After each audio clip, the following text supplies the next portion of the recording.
Juju Pastor, you are not alone.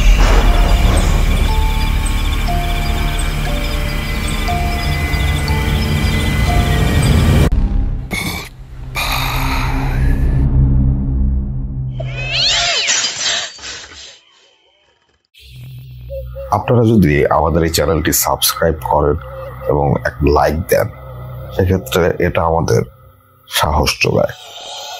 আশা করি আপনারা যারা ভৌতিক ঘটনা পছন্দ করেন তারা আমাদের চ্যানেলটি সাবস্ক্রাইব করবেন এবং যারা আপনাদের পরিচিতদের মধ্যে ভৌতিক ঘটনা পছন্দ করেন তাদেরকে জানিয়ে দেবেন। আমার বাসা প্রত্যন্ত ব্রাহ্মণবাড়িয়া জেলার বাঞ্ছারামপুর উপজেলার একটি গ্রামে, এবং তারপর তিনি একটা ঠিকানা দিয়েছেন যেটা শেয়ার করতে মানা করেছেন। তারপর তিনি লিখছেন, আমার গ্রামের প্রায় অধিকাংশ মানুষই ভূত.com-এর শ্রোতা হওয়ার দরুন আমি আমার গ্রামের নামটি শেয়ার করছি না, তবে আমি একটি ক্লু দিচ্ছি। মেঘনা নদী ঘেঁষে যাওয়া যায় সেই গ্রামের বাজারে। একসময় প্রচুর পরিমাণে ইলিশ কম দামে পাওয়া যেত। আমাদের গ্রাম সেই গ্রাম। আমি আজকে আপনার এবং ভূত.com-এর সকল শ্রোতাদের কাছে একটি ঘটনা শেয়ার করব, যেটা আমার ফুফাতো বোনের সাথে ঘটে যাওয়া।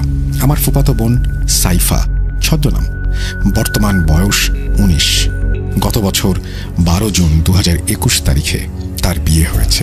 ছেলেটি তার পাড়ারই ছেলে। তার বাড়ি থেকে ছেলের বাড়ি হেঁটে যেতে 5 মিনিটের ব্যবধান।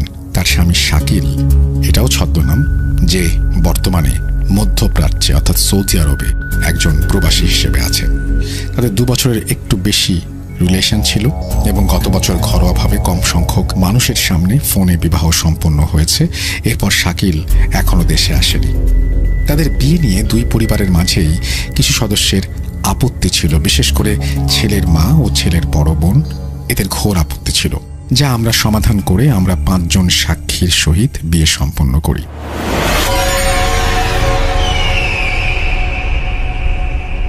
মেয়ের বিয়ে হয়, শ্বশুর বাড়ি যায়, বাবার বাড়িও থাকে। বেশ ভালোই চলছিল এভাবে। হঠাৎ একসময় সে বুঝতে পারে যে যখন রাতে টয়লেটে যাবার জন্য বা অন্য কোনো কাজে সে বাইরে যায়, তখন বেশ কিছু কালো অবয়ব সে দেখতে পায়। কিন্তু সে যখন তাদের দিকে তাকায়, তারা যেন কোথায় মিলিয়ে যায়।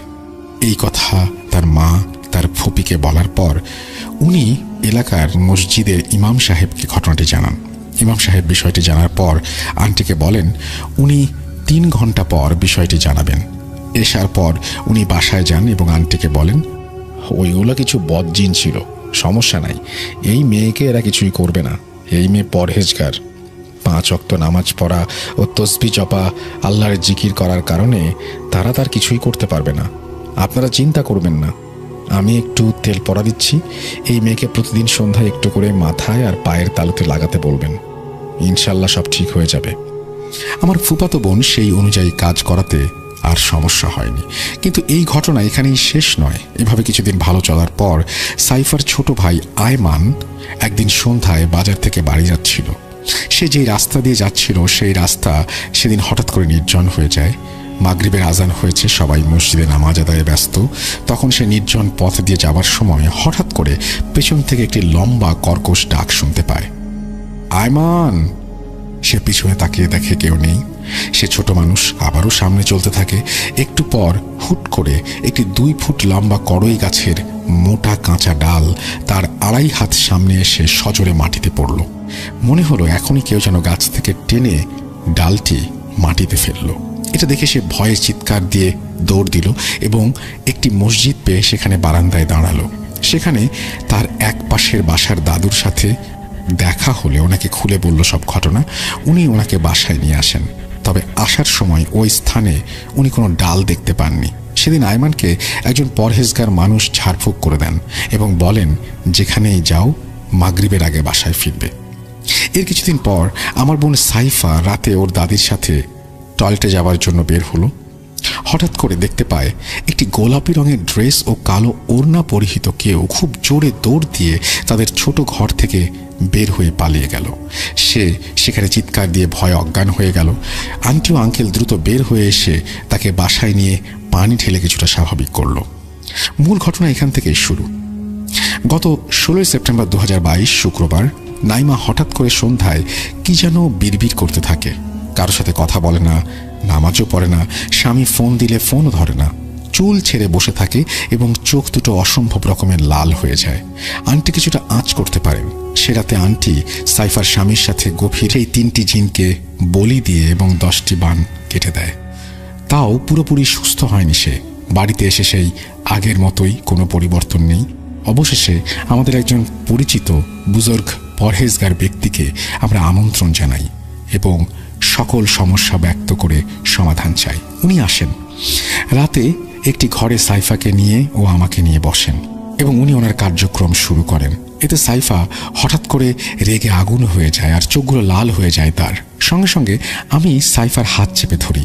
তখন উনি সাইফাকে উদ্দেশ্য করে বলেন, তোরা কয়জন? উত্তরে সাইফার ভেতরে থাকা কেউ বলে, আমরা শুরুতে 11 জন ছিলাম, কিন্তু 3 জনকে তো তোরা মেরে ফেলেছিস, এখন 8 জন। কজনকে মারবি আজকে? পারলে মার। এই বলেই অট্টহাসি শুরু করে। ব্যক্তিটি বলেন, মারতে চাইলে তোদের এমনি মারতে পারি, তোদের মেরে পাপ নিতে চাই না, তোরা চলে যা। কিন্তু জিনটা বলে, আমরা ইচ্ছা করে আসিনি, আমাদেরকে পাঠানো হয়েছে ওকে না খাইয়ে শুকিয়ে শুকিয়ে শেষ করানোর জন্য। আর কাজটা করেছে ওর খুব কাছের একজন মানুষ, যে তার বিয়েতে সম্মতি দেয়নি, এখন তাকে মেরে ফেলতে চায়। একটি পূর্ণিমার রাতে একজন কুফরি কবিরাজের মাধ্যমে সেই ব্যক্তি একটি রাজহাঁস জবাই করে। সেটা দিয়ে নানা কুফরি মন্ত্র দিয়ে তাকে 10টি বান মারে এবং আমাদের 11 জনকে আটকিয়ে এই কাজে আমাদের পাঠানো হয়।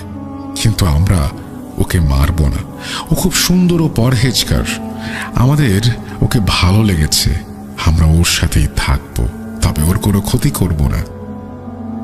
জিনরা কিছুতেই যেতে না চাইলে সেই ব্যক্তি নানান রকমের কার্যক্রমের মাধ্যমে জিনগুলোকে তাড়াতে সক্ষম হন।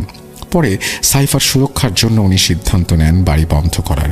উনি জানান যে এই কাজের জন্য 13 জন লোক তার প্রয়োজন। তার কথা অনুযায়ী 13 জন লোক নিয়ে আসি আমি এবং এশার নামাজের পর ওনার কথা অনুযায়ী কাজ শুরু করি সবাই মিলে।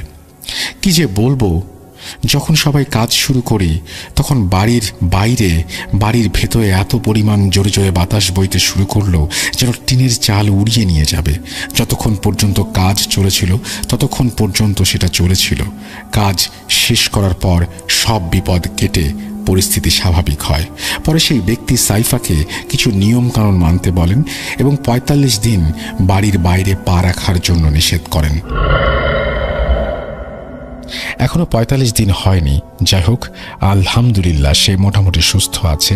সবাই তার জন্য দোয়া করবেন মহান আল্লাহ তাআলার কাছে, যেন আল্লাহ তাআলা তাকে সুস্থ রাখেন, বিপদমুক্ত রাখেন। ধন্যবাদ ঘটনাটি পড়ে শোনানোর জন্য। আমি আপনার অতি ক্ষুদ্র একজন ভক্ত, হৃদয়ের অন্তঃস্থল থেকে আপনার জন্য রইল দোয়া ও ভালোবাসা। আমি আপনার সর্বাঙ্গীন সফলতা কামনা করছি। এই বলে তিনি তার ঘটনা শেষ করেছেন। আরো একটা কথা, বান কে মেরেছিল, কে কালো জাদু করেছিল সেটা তিনি লিখেছেন। যেহেতু পরিবারের মধ্যে এই ঘটনাটি ঘটেছে, সুতরাং সেটি তিনি শেয়ার করতে নিষেধ করেছেন, আমি দেখতে পাচ্ছি সামনে। Thank you so much. আমরাও সফলতা কামনা করি এবং আপনাকে ধন্যবাদ জানাই ঘটনা শেয়ার করার জন্য।